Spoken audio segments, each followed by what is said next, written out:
இன்னைக்கு வீடியோல வந்து பாத்தீங்க அப்படின்னா நம்மளோட பிஎஃப் அக்கௌண்ட்ல எம்ப்ளாயரோட சப்போர்ட் இல்லாம நம்மளோட பிஎஃப் அக்கௌண்ட்ல டேட் ஆஃப் எக்ஸிட் டேட்டை வந்து எப்படி நம்ம ஆன்லைன்ல வந்து அப்டேட் வந்து பண்றது அப்படிங்கிற ஃபுல் டீடைலையும் தான் இந்த வீடியோல பார்க்க போறோம். ஸோ அதுக்கு முன்னாடி நீங்க இது மாதிரி பிஎஃப் அக்கௌண்ட் ரிலேட்டடான அப்டேட் இன்ஃபர்மேஷனை தெரிஞ்சுக்க மறக்காம நம்மளோட சேனலுக்கு சப்ஸ்கிரைப் பண்ணிக்கோங்க. கூடவே வர்ற பெல் ஐக்கான்ஸ்ல ஆல் அப்படிங்கிறத கிளிக் பண்ணி வச்சிட்டீங்க அப்படின்னா நம்ம சேனல்ல வரக்கூடிய எல்லா வீடியோஸையும் மிஸ் பண்ணாம பார்க்கலாம். ஸோ இதுக்கு வந்து பார்த்தீங்க அப்படின்னா ஃபஸ்ட்டு உங்களோட சர்வீஸ் ஹிஸ்ட்ரியை வந்து செக் பண்ணணும். இதுக்கு வியூ அப்படிங்கிற ஆப்ஷனில் போயிட்டு சர்வீஸ் ஹிஸ்ட்ரியை வந்து ஓப்பன் பண்ணிக்கோங்க. இப்போ வந்து பார்த்தீங்கன்னா அவரோட சர்வீஸ் ஹிஸ்ட்ரியை வந்து ஓப்பன் பண்ணியிருக்கேன். டோட்டலாக இவர் வந்து பார்த்தீங்கன்னா 3 கம்பெனியில் ஒர்க் பண்ணியிருக்காரு. இதில் 2 கம்பெனிக்கு டேட் ஆஃப் எண்ட் வந்து அப்டேட் எடுத்து பண்ணியாச்சு. 3rd கம்பெனியில் மட்டும்தான் டேட் ஆஃப் எண்ட் வந்து அப்டேட் எடுத்து பண்ணலை. ஆக்சுவலாக இந்த சர்வீஸ் ஹிஸ்ட்ரி வந்து பார்த்தீங்கன்னா கரெக்டான ஆர்டர் படி வந்து ஷோ ஆகலை, தப்பாக தான் வந்து ஷோ ஆகுது. இவர் வந்து முதல்ல ஒர்க் பண்ண கம்பெனி தான் வந்து இது. 2வதாக ஷோ ஆகக்கூடிய கம்பெனி வந்து பார்த்தீங்கன்னா இது 3வதாக அவர் ஜாயின் பண்ண கம்பெனி. இந்த 3வதாக இருக்குது பார்த்தீங்களா, இதுதான் வந்து பார்த்தீங்கன்னா அவர் 2வது ஜாயின் பண்ண கம்பெனி. இது வந்து பார்த்தீங்கன்னா இவருக்கு வந்து மாற்றி வந்து ஷோ ஆகுது. அதனால வந்து பார்த்தீங்கன்னா கொஞ்சம் கன்ஃபியூஷனாக இருக்குது. இப்போ வந்து பார்த்தீங்கன்னா நம்ம அப்டேட் பண்ண போகிற டேட் ஆஃப் எண்ட் அப்டேட் பண்ண போகிற கம்பெனி வந்து பார்த்தீங்கன்னா அவர் வந்து 2வதாக ஒர்க் பண்ண கம்பெனி. இப்போ வந்து 3வது கம்பெனியில் அதுக்கு முன்னாடியே டேட் ஆஃப் எண்ட் வந்து அப்டேட் எடுத்து பண்ணியாச்சு. இப்போ வந்து நம்ம இதில் டேட் ஆஃப் எண்ட் வந்து அப்டேட் எடுத்து பண்ணும்போது அது வந்து 3வதாக இருக்கக்கூடிய கம்பெனியோட டேட் ஆஃப் ஜாயினிங்கை வந்து அஃபெக்ட் பண்ணக்கூடாது அப்படின்னா எப்படி அப்டேட் எடுத்து பண்ணணும்னா இந்த டேட் ஆஃப் ஜாயினிங்க்கு ஒரு 3 நாள் இல்லை 2 நாளைக்கு முன்னாடி இந்த 2வது கம்பெனியோட டேட் ஆஃப் எண்ட் வந்து இருக்கணும். அப்படி இருந்தால் மட்டும்தான் அது அஃபெக்ட் பண்ணாது. இந்த கம்பெனியில் ரிலீவ் ஆனதுக்கு அப்புறம் தான் இந்த 3வது கம்பெனியில் ஜாயின் பண்ண மாதிரி டேட் ஆஃப் எண்ட் வந்து போடணும். அப்போ தான் ஓவர்லாப்பிங் இஷ்யூ வந்து வராது. ஃபர்ஸ்ட் வந்து பார்த்தீங்கன்னா இதுக்கு வந்து அப்டேட் எடுத்து பண்ணுறதுக்கு மேனேஜ் அப்படிங்கிற ஆப்ஷனில் போய்க்கோங்க. மார்க் எக்ஸீட் அப்படிங்கிற ஆப்ஷனை வந்து கிளிக் பண்ணிக்கோங்க. இப்போ வந்து பார்த்தீங்கன்னா ஆல்ரெடி டேட் ஆஃப் எக்ஸீட் வந்து அப்டேட் பண்ண கம்பெனி எல்லாமே இங்கே வந்து ஷோ ஆகும். இப்போ வந்து நம்ம அப்டேட் வந்து பண்ண போகிற கம்பெனிக்கு இதில் வந்து செலக்ட் எம்ப்ளாய்மெண்ட் அப்படின்னு இருக்குல்ல, இதை வந்து கிளிக் பண்ணிக்கோங்க.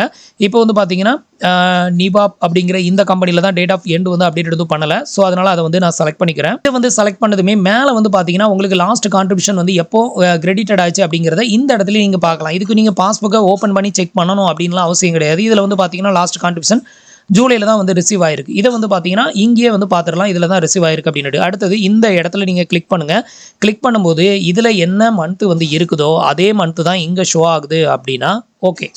இதில் வந்து ஜூலை வந்து ஷோ ஆகுது. இந்த இடத்துல வந்து ஆகஸ்ட் மந்த் இருக்குதுன்னா டேட் ஆஃப் எண்ட் வந்து அப்டேட் எடுத்து பண்ணாதீங்க. உங்களோட கம்பெனி சைடில் அப்டேட் எடுத்து பண்ணி தர சொல்லுங்கள். அப்போ தான் வந்துட்டு அது கரெக்டாக இருக்கும். நமக்கு எல்லா டீட்டெயிலும் கரெக்டாக பர்ஃபெக்டாக இருக்குதுன்னா நம்மளே அப்டேட் எடுத்து பண்ணிக்கலாம். இப்போ வந்து பார்த்தீங்கன்னா ஜூலை 2024 நமக்கு வந்துட்டு லாஸ்ட் கான்ட்ரிபியூஷன் ரிசீவ் ஆயிருக்கு. 3வது கம்பெனியில் வந்து பார்த்தீங்கன்னா 6ஆம் தேதி டேட் ஆஃப் ஜாயினிங் வந்து போட்டிருக்காங்க. அப்போது 2 நாள் குறைஞ்சது முன்னாடி நம்ம டேட் ஆஃப் எக்ஸீடை வந்து போட்டோம் அப்படின்னா ஓவர்லாப்பிங் இஷ்யூ வராது. நான் வந்து அதுக்கு பதிலாக என்ன பண்ணுறேன், 3 டேட் நான் வந்து தள்ளி போடுறேன். அதாவது இந்த செகண்ட் கம்பெனியில் நான் ஜூலை 3ஆம் தேதி நான் எக்ஸீட் ஆயிருக்கேன். அடுத்த கம்பெனியில் ஜூலை 6ஆம் தேதி ஜாயின் பண்ணியிருக்கேன். இந்த மாதிரி போடும்போது ஓவர்லாப்பிங் இஷ்யூ வந்து வராது. 2 கம்பெனிக்கு இடையில டேட் வந்து பார்த்தீங்கன்னா குறைஞ்சது 2 நாளாவது இருக்கணும். நான் வந்து எக்ஸ்ட்ரா ஒரு நாள் 3 நாள் வந்து வச்சிருக்கிறேன். நீங்கள் வந்து கம்மியாக தான் டைம் இருக்குது அப்படின்னா 2 நாளாவது அட்லீஸ்ட் விடுங்க. அப்போ உங்களுக்கு ஓவர்லாப்பிங் இஷ்யூ வராது. இப்போ வந்து பார்த்தீங்கன்னா இந்த இடத்துலையும் சேம் டேட்டை வந்து செலக்ட் பண்ணிக்கோங்க. இப்போ வந்து பார்த்தீங்கன்னா 2 பாக்ஸ்லையுமே நம்ம டேட்டா செலக்ட் பண்ணிட்டோம். அடுத்தது ரீசன். நெக்ஸ்ட் வந்து பார்த்தீங்கன்னா என்ன ரீசனுக்காக நம்ம எக்ஸிட் வந்து கொடுக்குறோம் அப்படிங்கிறத செலக்ட் பண்ணணும். இதுக்கான ரீசனில் வந்து பார்த்தீங்கன்னா ஃபர்ஸ்ட் 3 ரீசனை தயவு செஞ்சு செலக்ட் பண்ணாதீங்க. நீங்கள் அப்படி செலக்ட் பண்ணிட்டீங்கன்னா உங்களால் பிஎஃப் அமௌண்ட்டை எடுக்க முடியாது. லாஸ்ட் ரீசன், ஷார்ட் சர்வீஸ் இருக்கும். இந்த ஒரு ரீசனை மட்டும் தான் நீங்கள் வந்து செலக்ட் பண்ணணும். வேற எந்த ரீசனை செலக்ட் பண்ணாலும் நீங்கள் பிஎஃப் அமௌண்ட் கலெக்ட் பண்ணும்போது உங்களோட ரீசனை வந்து மாற்றிட்டு வாங்க அப்படின்னு தான் வந்து சொல்லும். அதனால வந்து பார்த்தீங்கன்னா நீங்கள் இந்த ஷார்ட் சர்வீஸ் அப்படிங்கிற ரீசனையே செலக்ட் பண்ணிக்கோங்க. இப்போ வந்து பார்த்தீங்கன்னா டேட் ஆஃப் எக்ஸீட் வந்து அடுத்த கம்பெனியோட டேட் ஆஃப் ஜாயினிங்கை அஃபெக்ட் பண்ணாத அளவுக்கு நம்ம டேட் ஆஃப் எக்ஸீட் டேட்டை வந்து அப்டேட் எடுத்து பண்ணியாச்சு. அடுத்தது கீழே ஒரு டிக் பாக்ஸ் வந்து கொடுத்துருக்காங்க, அதையும் கிளிக் பண்ணிக்கோங்க. டிக் பண்ணி விட்டுட்டு இப்போ வந்து ரிக்வெஸ்ட் ஓடிபி வந்து கொடுக்குறேன். இப்போ வந்து எஸ் அப்படிங்கிறத மட்டும் கிளிக் பண்ணிடுங்க. இப்போ உங்களோட ஆதார் ரெஜிஸ்டர் மொபைல் நம்பருக்கு ஒரு 1 டைம் பாஸ்வேர்டு வந்து சென்ட் பண்ணுவாங்க. அந்த ஓடிபியை வந்து என்ட்ரு பண்ணணும். இப்போ வந்து பார்த்தீங்கன்னா ஓடிபி வந்து சக்ஸஸ்ஃபுல்லாக வந்து சென்ட் ஆயிடுச்சு. இப்போ உங்களுக்கான ஓடிபியை இந்த இடத்துல என்ட்ரு பண்ணிக்கோங்க. இப்போ வந்து பார்த்தீங்கன்னா ஓடிபி வந்து சக்ஸஸ்ஃபுல்லாக சப்மிட்டட் வந்து பண்ணியாச்சு. இதுக்கப்புறம் கீழே ஒரு டிக் பாக்ஸ் வந்து கொடுத்துருப்பாங்க, அதையும் வந்து டிக் பண்ணி விட்டுக்கோங்க. இப்போ ஓடிபி வந்து பார்த்தீங்கன்னா நமக்கு வந்து வெரிஃபைட் ஆயிடுச்சு. வெரிஃபைட் ஆனதுக்கப்புறம் இப்போ வந்து சப்மிட் அப்படிங்கிற ஆப்ஷனை கிளிக் பண்ணிடுங்க. இப்போ வந்து பார்த்தீங்கன்னா அப்டேட் அப்படிங்கிற ஆப்ஷனை இதில் வந்து கிளிக் பண்ணிக்கோங்க. இப்போ நம்ம அப்டேட்டட் வந்து கொடுத்ததுமே வந்து பார்த்தீங்கன்னா date of exit updated successful அப்படின்னு வந்துருச்சு. இப்போ ஓகே பண்ணிக்கோங்க. இப்போ வந்து பார்த்தீங்கன்னா நமக்கு டேரெக்டாகவே வந்து மார்க் எக்ஸீட் ஆனதுமே இந்த மாதிரி ஒரு பேஜுக்கு வந்து வந்துருவோம். ஸோ இதில் வந்து பார்த்தீங்க அப்படின்னா நமக்கு டேட் ஆஃப் எக்ஸீட் வந்து அப்டேட்டட் ஆயிடுச்சு. அதை வந்து இங்கே வந்து பார்க்கலாம்.